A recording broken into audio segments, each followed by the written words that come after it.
अस्सलाम वालेकुम। आज की इस वीडियो में हम बात करेंगे कि जुलाई की मार्केट में डिफरेंट मार्केट की परफॉर्मेंस किस तरह रही है।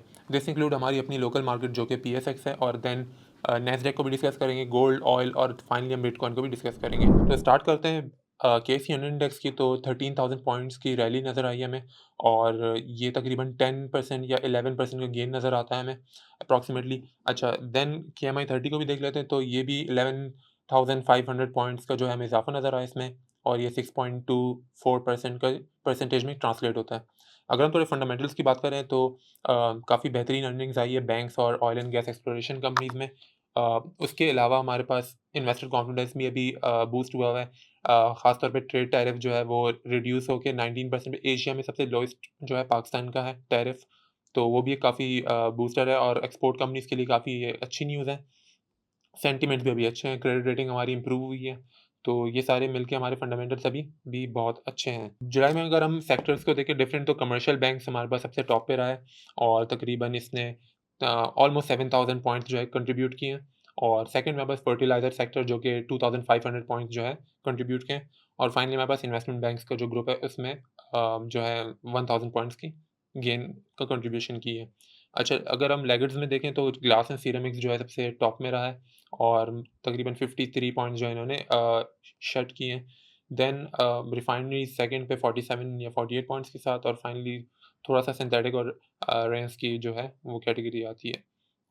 इंडिविजुअल स्टॉक में हमारे पास यूबीएल सबसे टॉप परफॉर्मर है अगेन, और देन एफएफसी हमारे पास सेकंड पे है, थर्ड पे सिस्टम्स हैं। और अगर हम नेगेटिव कंट्रीब्यूटर्स में बात करें तो पीकेजीबी और एयरलिंक, एंड देन एमएलसी हमारे पास नेगेटिव कंट्रीब्यूटर्स में। अच्छा, म्यूचुअल फंड की नेट बाइंग हमारे पास फर्टिलाइजर में सबसे ज़्यादा रही है for the last 30 days. Then oil and gas exploration companies जो कि काफ़ी अभी रैली भी कर रही है, और देन हमारे पास finally power generation and distribution companies. थोड़ा म्यूचुअल फंड को देख लेते हैं, तो हमारे पास कन्वेंशनल लो रिस्क में MCB, DFC, fixed return plan 9 जो है वो सबसे टॉप परफॉर्मर रहा है, और मीडियम रिस्क में हमारे पास एबीएल इनकम फंड, जबकि हाई रिस्क में हमारे पास फैसल फाइनेंशियल वैल्यू फंड जो कि दोबारा से हमें इस कैटेगरी में नज़र आया। इस्लामिक में देखें तो मीज़ान पायदार मुनाफ़ा प्लान 15 जो है वो हमारे पास टॉप में रहा है। लो रिस्क में, मीडियम रिस्क में हमारे पास Al Ameen Islamic aggressive income fund, जबकि हाई रिस्क में हमारे पास Faysal Islamic dedicated equity fund सबसे टॉप परफॉर्मर रहा है। अच्छा, थोड़ा इंटरनेशनल मार्केट की तरफ जाते हैं तो नैस्डैक भी बेहतरीन परफॉर्मेंस की है, और 535 पॉइंट्स जो है गेन किया है, 2.36% बनता है। तो इसके पीछे फंडामेंटल्स बेसिकली यही थे कि टैरिफ की जो है एग्रीमेंट होने लग गई थी, ख़ास तौर पे ईयू के साथ, जो काफ़ी रिड्यूस होके 15% पे फाइनलाइज़ हो गई है। और देन फाइनली जो हमें थोड़ा-सा जुलाई के एंड में यानी डिप नज़र आया है। तो ये बेसिकली फेडरल रिज़र्व की जो मीटिंग थी उसमें इन्होंने इंटरेस्ट रेट इंक्रीज़ नहीं किया। तो ये सब कुछ बेसिकली एक डिप नज़र आया, हमें थोड़ी-सी एग्ज़िट नज़र आई है। ओवरऑल सेंटीमेंट अभी भी ठीक है, और टेक जो है वो अभी तक बेहतरीन परफ़ॉर्म कर रही है, तो नैस्डैक में भी आपको एक रैली नज़र आ रही है। अच्छा, आगे जाके हम थोड़ा-सा नैस्डैक को देखेंगे कि यूएस के जॉब का डेटा, तो वो काफ़ी वीक आया है, तो इसके बदौलत जो है 76% जो है चांस है कि सितंबर में रेट कट होंगे, तो ये बुलिश हो सकता है स्टॉक मार्केट के लिए। अच्छा, गोल्ड को देखें तो गोल्ड शुरू में तो रैली कर रहा था, बट देन इवेंचुअली ये ड्रॉप किया, और ये ट्रेड एग्रीमेंट्स के बिहाफ़ पे ये ड्रॉप हुआ था।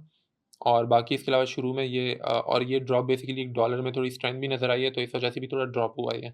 अच्छा, देन इसके बाद अगर हम क्रूड ऑयल की बात करें तो ऑल्दो बुलिश है, और 6% का गेन भी नज़र आया। और अगर हम इसके फंडामेंटल्स थोड़े देखें, अभी रिसेंटली ओपेक ने जो है इसकी ऑयल की प्रोडक्शन बढ़ा दी है, तो ये थोड़ा-सा बेयरिश है ऑयल के लिए। इसके अलावा अगर हम बाकी फैक्टर्स भी देखें तो आगे जाके एक रिस्क फैक्टर ये है कि अगर कोई भी रशिया, यूक्रेन या फिर अरब वॉर में ज़्यादा प्रोलिफरेशन होती है, थोड़ी बढ़ जाती है, तो ये एक रिस्क है ऑयल के लिए अभी फ़िलहाल।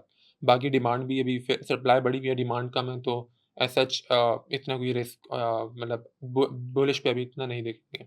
फाइनली बीटीसी को देखें तो काफ़ी अच्छा परफ़ॉर्म किया, ये भी 8.4% का गेन हमें नज़र आया है in the month of July, और अभी भी इसमें बुलिश सेंटिमेंट काफ़ी ज़्यादा है।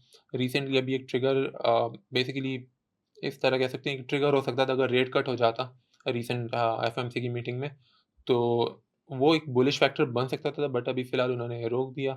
और उसके बाद जॉब का जो डेटा था वो भी वीक है, तो ये सिग्निफ़ाई कर रहा है कि आगे जाके अगर सितंबर में रेट कट का होना कंफर्म हो जाता है तो देन एक और रैली बन सकती है बिटकॉइन में, क्योंकि इंस्टीट्यूशनल की बाइंग अभी भी है इसमें और इन्वेस्टर कॉन्फिडेंस अभी भी है। स्पेशली अभी ट्रम्प ने रिसेंटली 2 जो है बिल्स भी पास किए हैं जो कि काफ़ी बिटकॉइन के फ़ेवर में थे, बल्कि क्रिप्टो करेंसी के फ़ेवर में थे। तो ये आगे जाके बिटकॉइन के लिए काफ़ी बुलिश हो सकता है। तो यहीं पे हम लोग रैप करते हैं वीडियो को और इंशाल्लाह आप लोगों से अगले महीने मुलाकात होगी। तब तक के लिए अपना ख़्याल रखें। अल्लाह हाफ़िज़।